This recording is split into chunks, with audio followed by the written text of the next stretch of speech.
Today, I'm going to help you bring the word to the page, but there's steps, because realize you have to draw this character, and this character has to act. So how do we get from this written word to, oh my goodness, these are characters doing stuff? I draw from the math of the face, meaning you go in and you do that egg shape. You divide it in half, then you divide it in half again. Eyes line, nose line, mouth line. I know this. I've committed it to my memory. And what you're committing to your memory is mostly the math. That's what you're going to remember. That's what you're going to go back and alter every time you need it.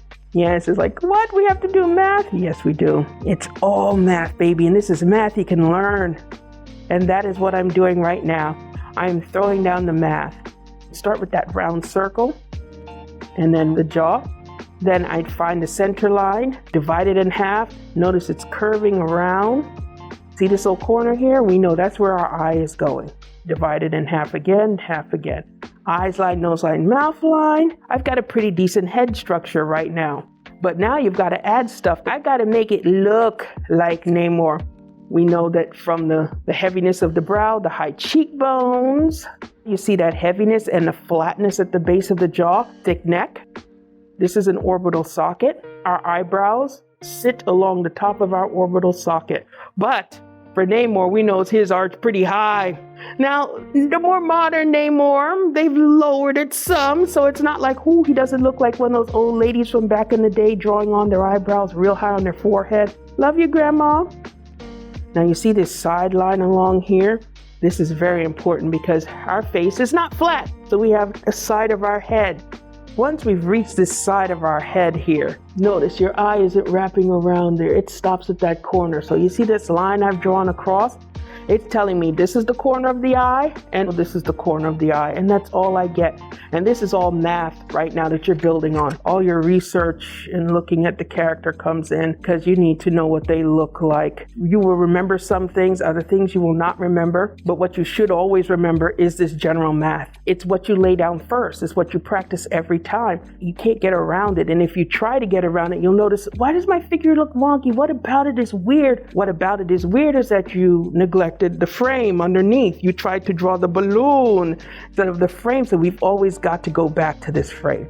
So right now, we're just giving him his general resting face, but we want a little bit of an expression because we have to go through more than just his resting face. We have to think about, how is he happy? Well, I find that Namor is a character who smiles thinly, but he laughs loudly, maybe even a little bit maniacally at times. Like he's somber when he's sad, and it comes from countenance, and then knowing how that character normally acts and making them act accordingly, because you're just not going to run him through a whole script looking like this. That's not going to work. So when is he upset? When has he got that little smirk on his face? Now you're marrying countenance to the expression so that you don't have them overact.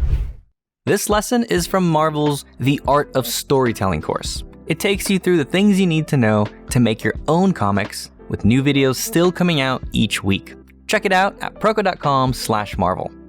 Here I have got a bunch of little heads, and I'll show you exactly what you push here. So if his brow is tight like this, and I bring the eyebrows down, and I arch them back up pretty high, and now I take the lips off, and I don't have the lip turned up, but I bring it down, and I bring the corner of the mouth down. I get the idea that he's might be upset about something. But if I do the same thing, remove the eyebrows, remove the mouth, relax the face a little bit so we're not so tight. Let's take the eyes out so he's not peering down like he's just caught a child doing something very, very bad, Leave the shape of the eye alone. But here, now raise the brow. Go as high as we can, which on Namor is pretty high. Use all this space. Just keep the eye tight. Relax through the nose so we're not so flared. Now notice a lot of changing expression is in the eyebrows. So we have the eyebrow here. Notice it's arched totally high. So he's like, So the position here, when you're pinching down in between the eyes, the nose with the nostril flaring high, but we want a micro expression. It's like maybe he's disapproving of it. And the lines at the brow here, see this little line? You tighten it. And the more of them you put in between, you want to pull at the corner of the mouth. Now he's upset about it. He wasn't upset about it before. Now it's a little bit upsetting. Here we go again. Here I've got this lovely face, and I'm going to take it all off to the eyebrows. Find the math, because now it's all gone, but I have to know what's underneath. Like we know that Namor has those very prominent cheekbones, and you can see the musculature around the mouth here. I know that's here. And that little bump that's on the outside of the face, that's what you're drawing. That little protrusion and the muscles around the mouth. It's like, oh, that's what that is. Yes, that's what that is. And yes, you have to know the muscle groups, because you have to understand. I can tell when people are drawing things and they don't understand enough of the body, because they'll start to put odd lumps in weird places. So yes, you have to know what's underneath the skin. So after you've done the math, now you're going to medical school. Usually that means I'm gonna have to buy new medical books. I'm always looking to see, okay, who's put out a new book? But usually you try to draw from life as much as possible. I think he was originally scowling before, and now he looks a little bit happy. Not very. We saw the lip was out, but if I just pull under just a little bit and remove, all of a sudden you have a different facial expression. So you're figuring out that, okay, if I play with the eyebrows, I relax them, I release them, pulling our lips in, taking them back out, I can get all manner of different expressions from there. You have to do your research, you have to observe, because after a while, you'll figure out which expressions you like to draw the best. But once you know, and you've got them to where, okay, I like this, then you draw a different one. You've got the expressive eyebrows, and you can use them, and we know that we have to use the bridge of the nose in this area to flex. But surprise, to me, also doesn't wear heavily on his face. It kind of gives him a rather innocent look. So if you want to do surprise in that manner, let's take this face and change it from that scowl to something more surprise-like. Again, we know the eyes are going to hit that corner, but by lengthening this gap here, so we're not pulling down anymore, but we lengthen it and go up, take the other eyebrow with it. You see how that relaxed his face instantly, and now he looks, oh, we're getting a surprised look on him. You could purse the character's lips out when they're surprised, or you can open the mouth a little to show that kind of shock. But the more of these things that you change, remember now you're going outside of his range. So you decide on the range you're going to use and try not to go too far. Like I find this one to me is a little far outside of his range. Why? Because he's got a very wide eye. And to me, he can have that wider eye when he's surprised. And again, makes him look innocent, but it's for a moment. It should never be this, and then you go into something that's even more worried or pensive. I don't think he really, to me, that doesn't say Namor. It doesn't show that type of emotion. So you'll learn what you want to do to a character. But the basic knowledge after the math that you're going to now keep in mind is this application of pulling the brow, the bridge of the nose, the lip, either pushing it out or pulling it under. And just those little changes like that, oh, look, you've changed the expression on the character immediately. So you want to play with the face. It's elastic and it's wonderful. So when you're drawing Moon Girl, this is like a happy kid. She's about as fun as you can get, right? And she's definitely approached more cartoony like. She doesn't look like a real girl. Whereas the others, you have to kind of stay in more the real range. This one you don't. So, and kids, of course, have different proportions than adults. Just like adult heads change for race, kids' heads will change because they are constantly growing. Your eyes are about as large as they're going to be as when you're an adult in that little tiny squished up face. Your little nose is very short, the cheekbones all full of chub and cuteness. But how do we express this when we're drawing kids? We can tell where she's come from. It's wonderful, but she's very cartoony at the same time. Notice I'm still following the math. It's going where it should go, but we're exaggerating the features some. The eyes don't touch. They're a little bit bigger than they should be. Quite a lot bigger than they should be. She's got those really, really big lips that are so fun to draw.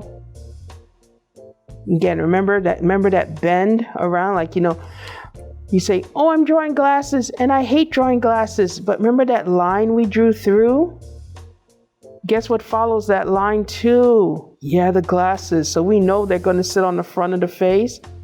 So we really can't go beyond here with it, right? And she has those thick rims. And so what's turning? And then we know where it's going to point because of the direction of the head. So we kind of know where we are. And sometimes her eyebrows jet up above her glasses. Very strange, right? Center line, center your mouth. And she has all these fun hairstyles that constantly change. Well, for this one, because she's cartoony, you can do something outrageous like, no, really, you either get the wide rim glasses so they're really, your eyebrows are sitting above it or below. But this one here, we can just pull them in and out as needed. And that's what's so fun about her. Let's move on to another expression. Let's give her a mischievous look. We'll start with her mouth and give her a bit of a smile.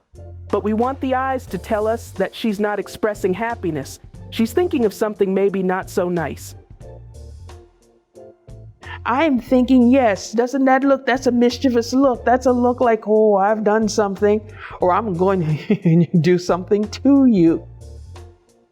But you see, kids, this is why kids are fun. Look at her elastic little face that you could just really enjoy. Like, she's so enjoyable. I'm so happy they built her with just all of that cartoony stuff built in there. And then notice, if you want to change from a little mischievous look, now, yeah, she might be a little angry. And I've seen that look on her face. I have seen so many looks on her face. Yeah, that looks like, yeah, like she's about to yell at Devil Dinosaur, right? Here's a look that I know.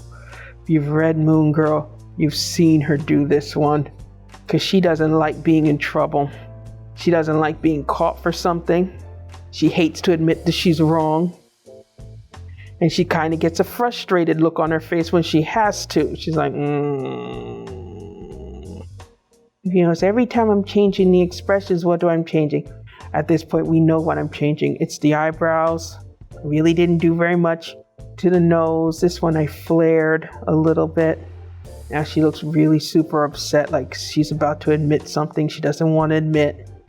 And I love her so because you could change her hairstyles often. The designer, she was so good. She was so good designing this character. It's because of her ability to express herself facially.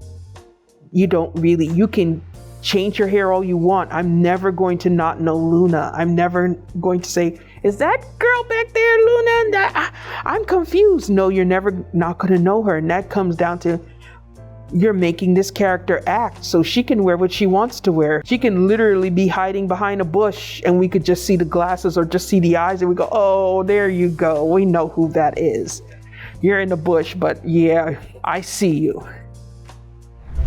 Anybody can learn how to make comics, but if you want to learn from Marvel pros, check out the rest of the course at proko.com/Marvel. We have more free lessons that will help you on your journey and let you peek into the course to decide if it's right for you. Once you go premium, we'll teach you scripting, drawing and inking techniques, how to make environments, comic covers, and more. There's so much to learn if you want to make good comics, and this course will set you on your path to make your own.